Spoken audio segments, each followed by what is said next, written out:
I'm all out of love. I'm so lost without you. Who sang that song? The Beatles. No.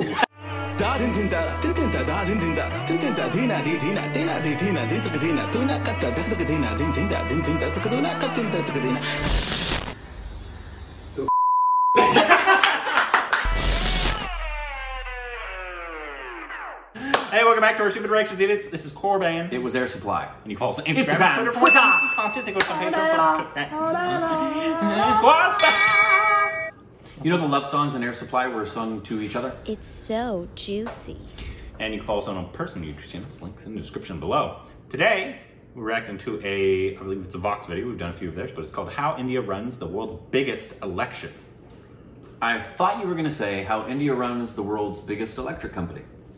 They might as well. I mean, they have the most. And I do know they are the largest democracy in the world. And they have like an 80% voter turnout, which would put everybody else to shame, especially incredible. The United States. I think our voter turnout is embarrassing. Garbage. It's expected to be bigger this year. It's gonna be. We'll have the highest voter turnout. I think in 2016 we had 60% of just eligible voters. Yeah, that's not everybody. It was a very high turnout. People that have registered. Correct. It was 60% of those, but that's not everybody in the U.S. either. We have a terrible turnout rate. I think it's like 30% or something.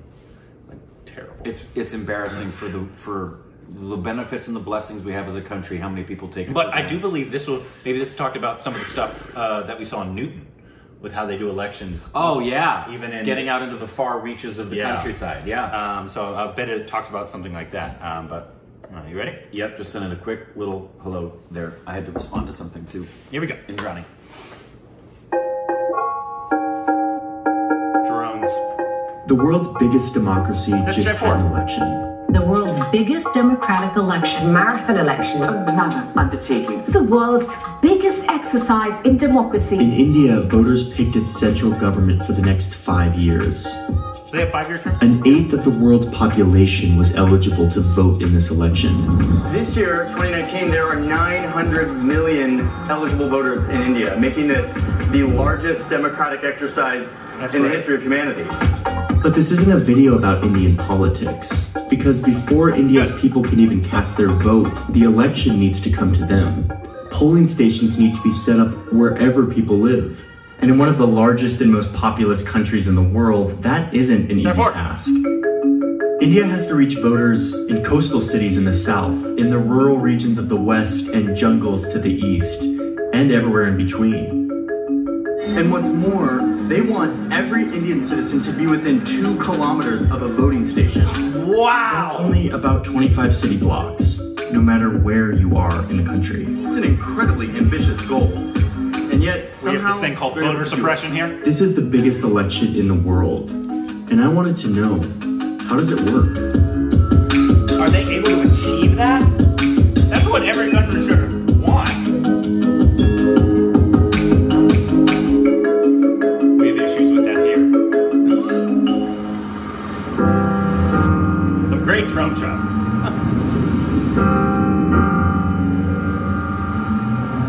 Every election, a team of government officials and security forces get on a boat in the east of India to take off towards this island. Let's go. Oh, yeah. They travel about 100 kilometers to get here, all to securely deliver these electronic voting machines, or EVMs, the instrument that logs India's votes, the heart of this elaborate election process. India has 2.3 million voting machines for its 900 million voters. So getting these machines close to every voter is a big logistical undertaking. That's why India doesn't have a single election day. Instead, it's closer to an election month with multiple phases that last weeks. This process takes more than 11 million election officials and security forces who move from polling station to polling station to polling station, from densely populated cities to the rural areas where the majority because it makes sense. live. Sorry, I have grievances.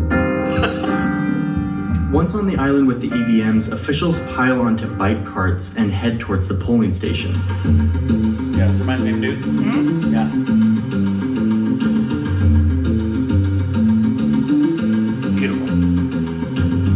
Once they arrive, they begin setting everything up. This looks just like it does. It looks like Newton. তাদের তো বহুত ধন্যবাদ যে এখানে এসে ওনারা আমাদের ভোটটা নিচ্ছেন। তাদের জন্য আমাদের তো খুবই শুভেচ্ছা ভালোবাসা রইল। আমার বক্তব্য সবার কাছে পৌঁছতে পারছি এই আর কি।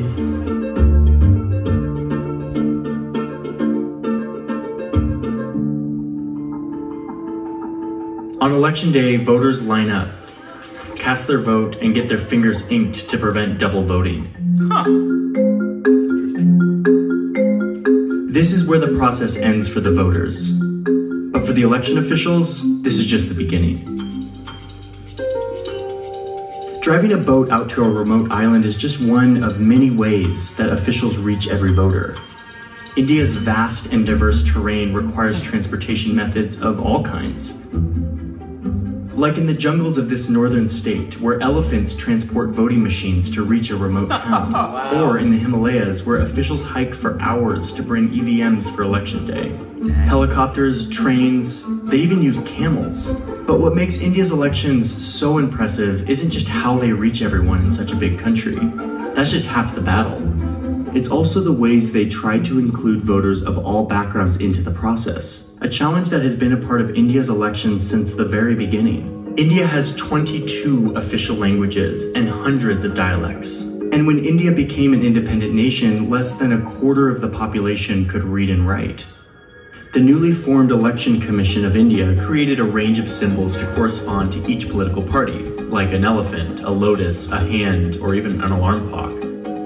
So that from the beginning, all people, regardless of literacy level and language, could vote with confidence. Huh. Since 1947, the literacy rate has increased significantly, but it's still only 75%, so these symbols are still useful to many when casting a vote. It's interesting. But this is a massive, sprawling operation. And over the years, it's run into some pretty serious problems, like allegations of election rigging and problems with a practice called booth capture, where gangs actually take over polling stations and tamper with the elections. It's partly because of these problems that the Commission introduced these voting machines in the 1990s. It also increased security around the elections. These efforts to include all voters and protect elections seem to be working. In 2019, India saw the highest voter turnout yet. And for the first time, women voted just as much as men. ভোটটাই তো আমার কাছে important, কেননা আমরা এখানকার বাসিন্দা। ভালোর জন্য, উন্নতির জন্য। India's elections are only getting bigger and more complicated. India has one of the fastest growing populations in the world, and in 2020, young people will make up more than a third of the country.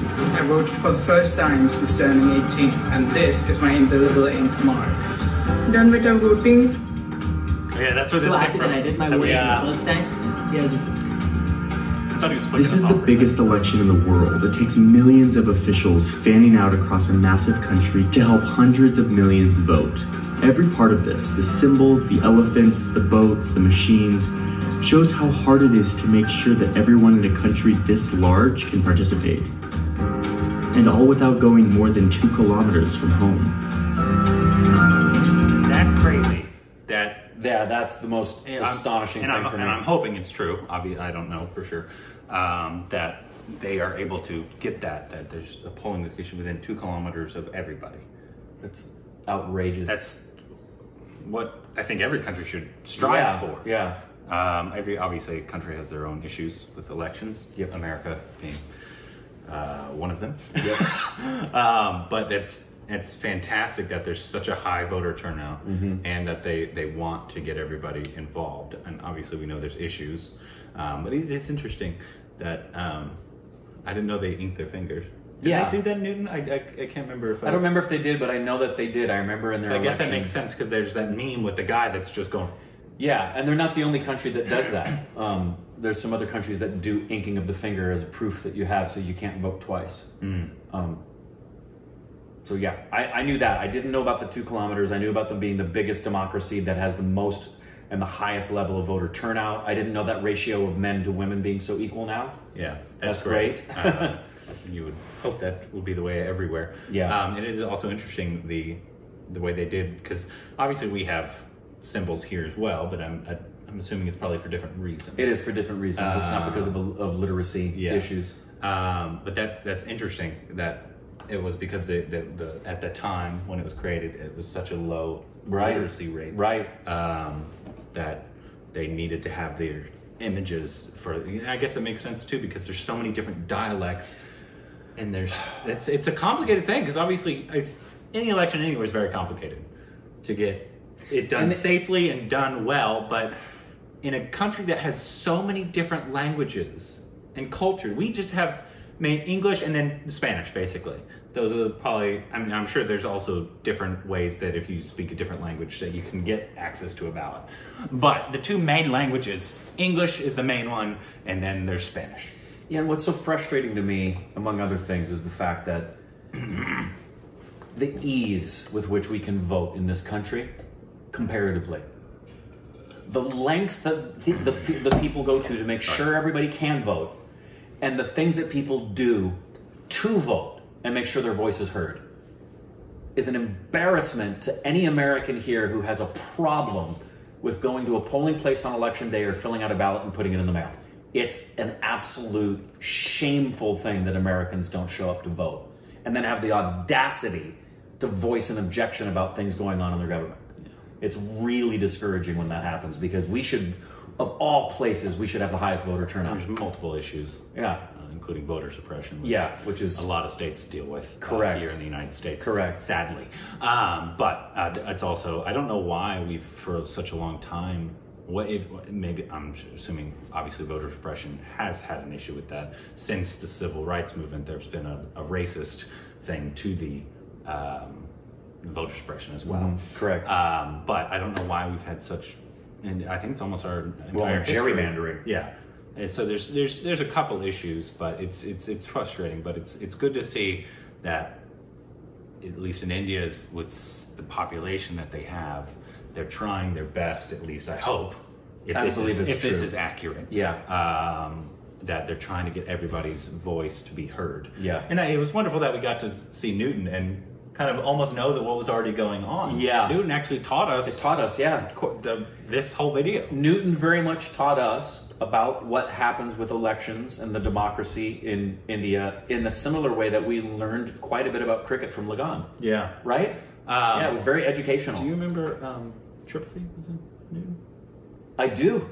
I absolutely do remember. He was the guy that was we were so impressed with. Yeah, I think that was our first really deep appreciation. We had seen him, I think, in a supporting role before that, but we hadn't really discovered him, and we were like, that guy's great.